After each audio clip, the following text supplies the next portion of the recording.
বাংলাদেশের ক্রীড়া শিক্ষার বর্তমান প্রেক্ষাপট ও ভবিষ্যৎ পরিকল্পনা এক নতুন মোড় নিচ্ছে। এতদিন শরীরচর্চা ও খেলাধুলা কেবল পাঠ্য বইয়ের একটি ঐচ্ছিক বা সাধারণ অংশ থাকলেও বর্তমান ক্রীড়াক্রম একে আরও কাঠামোগত এবং ব্যবহারিক রূপ দেওয়ার চেষ্টা করছে। এবারে জাতীয় শিক্ষাক্রমে ক্রীড়া শিক্ষাকে আরও গুরুত্ব দিয়ে নতুন 7টি খেলা অন্তর্ভুক্ত করার সিদ্ধান্ত নিয়েছে সরকার। বুধবার শিক্ষা মন্ত্রণালয় মাধ্যমিক ও উচ্চশিক্ষা বিভাগ থেকে এনসিটিবির চেয়ারম্যানকে দেয়া এক চিঠিতে এই নির্দেশনা জানানো হয়।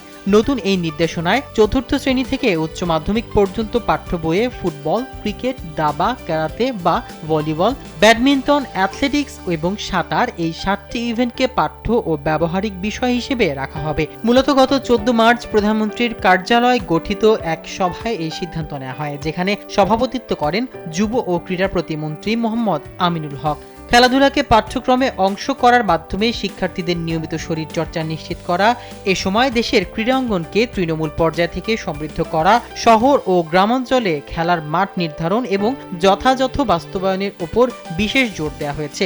এই উদ্যোগের ফলে পাঠ্য বই কেবল পড়াশোনায় সীমাবদ্ধ না থেকে মাঠের অনুশীলনও প্রাণবন্ত হয়ে উঠবে বলে আশা করা হচ্ছে।